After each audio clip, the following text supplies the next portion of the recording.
Hello, আসসালামু আলাইকুম। আমি আসছি আমার ফার্স্ট একটা ব্লগ নিয়ে।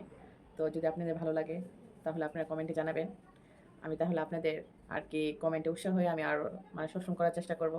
তো আমার জীবনে ফার্স্ট আজকে এই ব্লগটা। তো কেমন হয়েছে একটু জানাবেন। তো শুরু করলাম।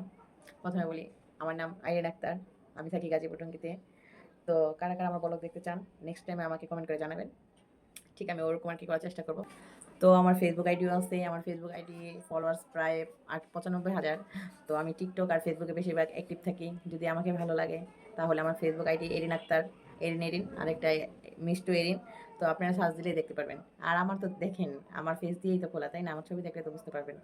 তো এই জন্য আসলাম যে দেখি আমার ফার্স্ট, আবারও বলছি আমার ফার্স্ট এটা ব্লগ। আমি ফেসবুক বেশি করি, আমি ইউটিউব কখনো করি না। তো আজকে আসলাম প্রথম, দেখি আমার বন্ধুরা কতটুকু ভালোবাসে। আপনাদের ভালোবাসা পেলে আমি আরও সামনে আরও ভালো ভালো ব্লগ দেওয়ার চেষ্টা করব। ইনশাল্লাহ সবাই আমার জন্য দোয়া করবেন। আর আমি কোথাও মানে এই যে বললাম না যে আজকে থেকে ফার্স্ট, নেক্সট টাইমে দেখতে পারবেন আমি কোথাও যাই, ঘুরতে যাই, সব পূর্ণ ভিডিওগুলো আপনাদের সামনে তুলে ধরার চেষ্টা করব। আর আমার জন্য বেশি বেশি করে দোয়া করবেন, সবাই সাবস্ক্রাইব করবেন। আমার টিকটক আইডিও আছে। মেয়েরা কত কিছু থাকে, তো মেয়েদের এইটাই আর কি সব, যে না দেখি আমি একটু ব্লগ করতে পারি কি না। তো আপনারা সবাই আমাকে ভালোবাসা দিবেন, আমিও আপনাদের ভালোবাসা ইনশাল্লাহ অবশ্যই দেব। দোয়া অবশ্যই আপনাদের জন্য। তো আজকে আমি একটা মেয়ে, কারণ মেয়েরা অনেক ইচ্ছে থাকে, তাই না? তো সব ইচ্ছে তো আর মেয়েদের পূরণ হয় না। তো কিছু কিছু স্বপ্নগুলা আপনাদের সামনে আমি তুলে ধরবো। আর আমার কিছু কিছু জীবন কাহিনী আপনাদের শোনাবো। কারণ আমার মানে আমার মেয়ে হিসেবে আমার যুদ্ধটা কতটুকু জার্নি হয়েছে, কোনো এক সময় আপনাদের সাথে আমার জীবনের গল্পটা তুলে ধরবো। ঠিক আছে? আজকের জন্য এই পর্যন্ত। আল্লাহ হাফেজ।